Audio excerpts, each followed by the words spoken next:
January 1886. The relief train out of Laramie had been buried under 9 feet of drift for 2 hours when Della Mercer realized she was the only person left in Wyoming who could still hear the town of Bell Forks dying. She was 19, her fingers already split at the knuckles from the cold, and the brass telegraph key under her hand was the last warm thing in a frozen world. Outside the depot window, the snow came sideways, a white wall that erased the water tower, then the freight shed, then the road. Inside, the stove had gone to embers because the coal had run 2 days short, and Della had stopped feeling her feet sometime near noon. But the wire still sang. That thin copper line strung pole to pole across the Laramie Plains was the only thing in 300 miles that the blizzard could not bury, and she sat over it the way a midwife sits over a hard birth, listening, answering, refusing to leave. They had called her the key girl for 2 years, and they had never once meant it kindly. Cyrus Bell, who owned the forks the town was named for, set it across the mercantile counter so the whole store could hear. "Wendell's got a key girl minding his telegraph now. God help us when something actually happens."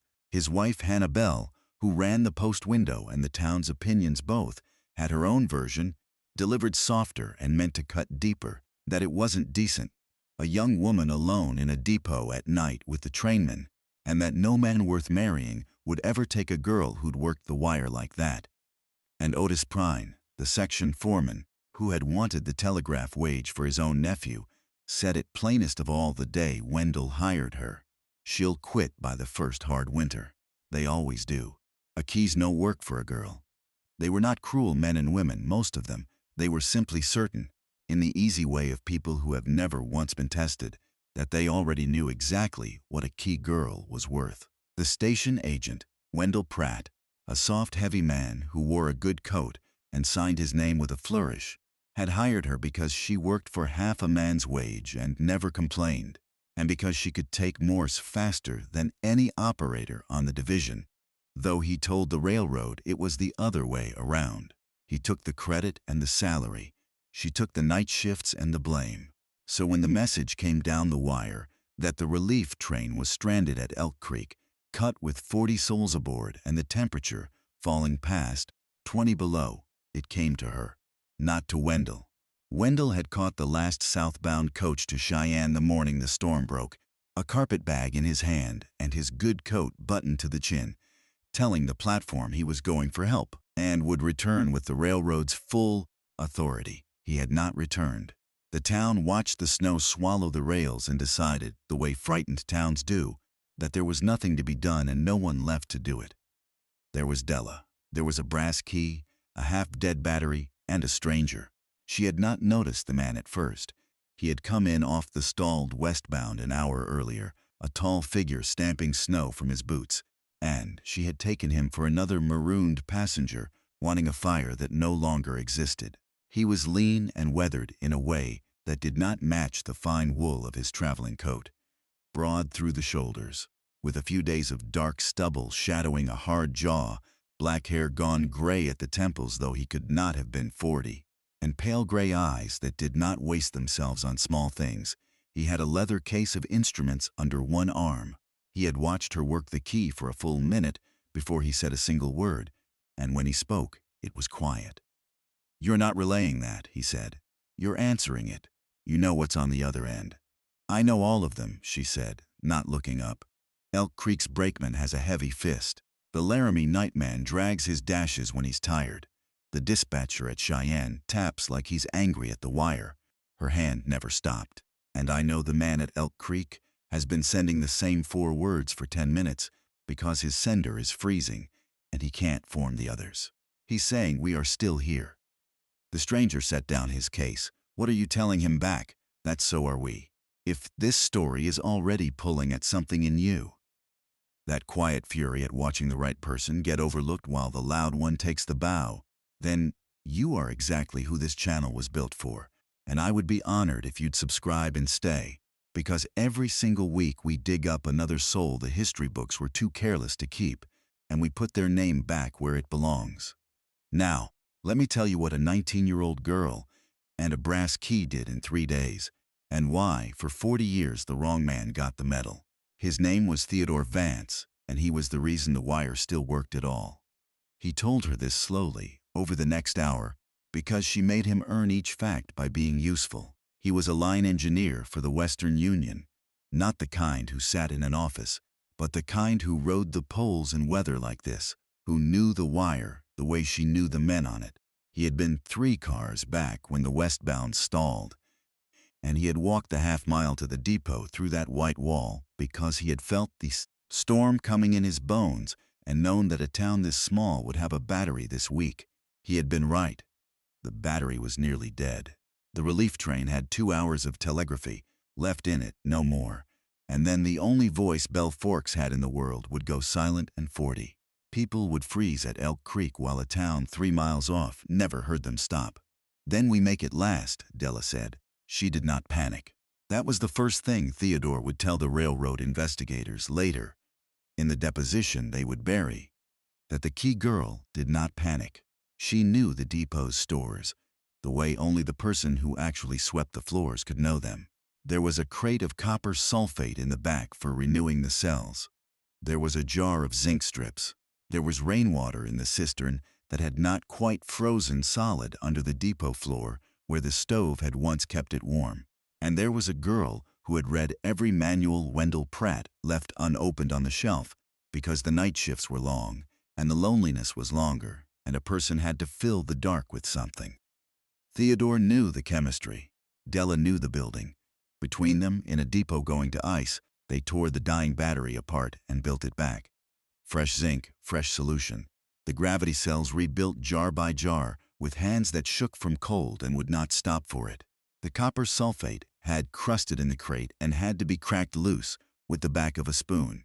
The cistern water came up half slush and had to be warmed against their own bodies before it would dissolve anything at all. They worked by one lantern, turned low to save the oil, 2 heads bent over a row of glass jars on the depot floor, breath smoking between them, while the storm leaned on the glass, and the sounder ticked weaker and weaker, like a heart running out of room to beat. He showed her how to read the voltage off the spark. A fat blue snap meant a healthy cell. A thin orange one meant a cell on its way out. She showed him where the cistern tap was hidden under a floorboard nobody else had ever lifted, and how the depot's old wiring ran behind the wainscot so a tired connection could be found and scraped clean by feel in the dark. They did not waste words. Twice she put a hand flat on his arm to stop him reaching for a cell that still had life in it, and twice he caught the small mistake she was about to make in the wiring and said only "there" and pointed, and she fixed it, and they went on. Strangers at noon. By midnight they worked like 2 hands of the same body. When the first rebuilt cell came alive and the sounder clicked clean and strong across the room, she did not smile. She simply put her hand back on the key and told Elk Creek to hold. That help was being woken 3 miles away, that they were not, after all, going to die in the dark unheard. That was the lie she chose, because no one was coming. The town of Bell Forks had a fire bell and 40 men who could have dug, and not one of them had moved because the only authority they recognized had taken a coach to Cheyenne, and a frightened town without a leader is just a crowd waiting for permission. Della had no authority. She was the key girl. But she had the wire, and the wire could reach the one place that could give the order. Fort Sanders, 11 miles south, where the Army kept a relief detachment and a string of mules bred for snow. She could not send a man through that storm to wake them, but she could send dots and dashes the storm could not touch. There was an hour, in the deepest part of that first night, when even she nearly stopped. The cold had gotten into the marrow of her, a dull animal ache that made forming a clean dot feel like lifting stone, and the loneliness pressed down harder than the cold. Out past the window a whole town slept warm and ignorant while she spent herself to the bone, for people who would never know her name. Theodore must have seen it in her shoulders, the small surrender beginning. He did not give her a speech. He put a tin cup of the cistern water, warmed over the lantern, into her free hand, and he said, "The man at Elk Creek, the heavy fist, what's he sending now?" She listened. "Still the same 4 words," she said. "We are still here." "Then so are you," he said. It was her own line handed back to her, and it landed somewhere under her ribs where the cold could not reach. and she set the cup down and put her hand back on the key and did not falter again. Later, she could not say whether she had kept the line alive for the 40 strangers at Elk Creek or for the one beside her who had decided, for no reason she could name, that she was worth sitting up with in the dark. Perhaps holding a line is always in the end, one person refusing to let another go unheard. It took her 40 minutes to raise the fort because the Army operator had gone to his bunk and the line had to be made to scream until someone heard it. She sent the call signal until her wrist locked.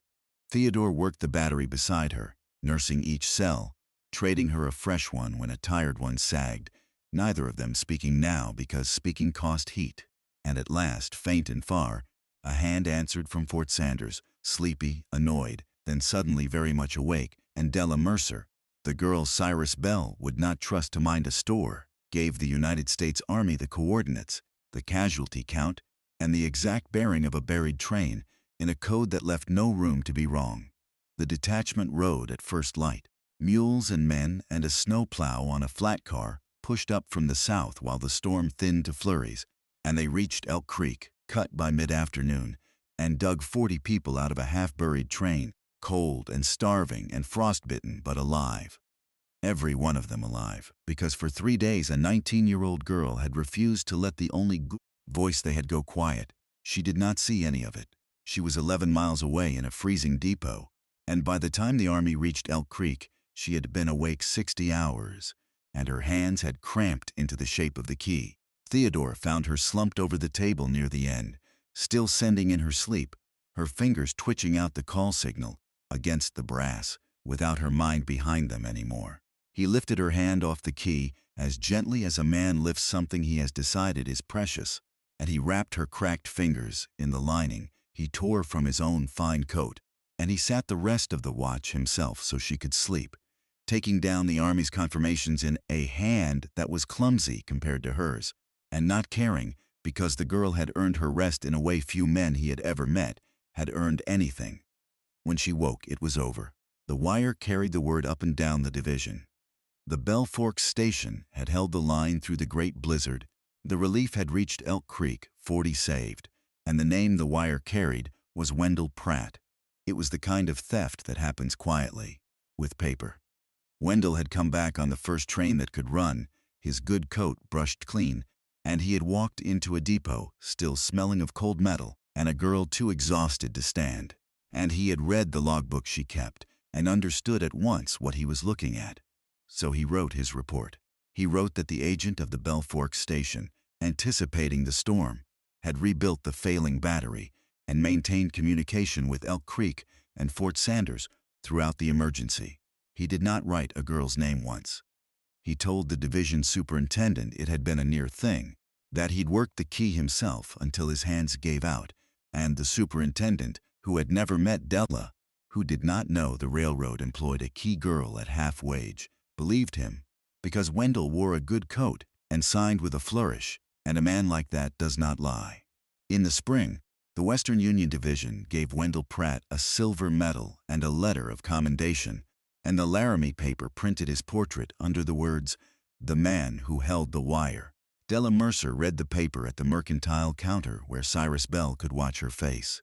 She folded it once, set it down, and went back to the depot to work the afternoon shift, because the trains still ran and someone had to mind the key, and the someone was still her. She might have vanished there. History is mostly made of the people who vanished there. The ones who did the thing and watched another man bow for, and went back to work because the work was theirs, whether the credit was or not. The records would have closed over Della Mercer, the way the snow closed over the rails.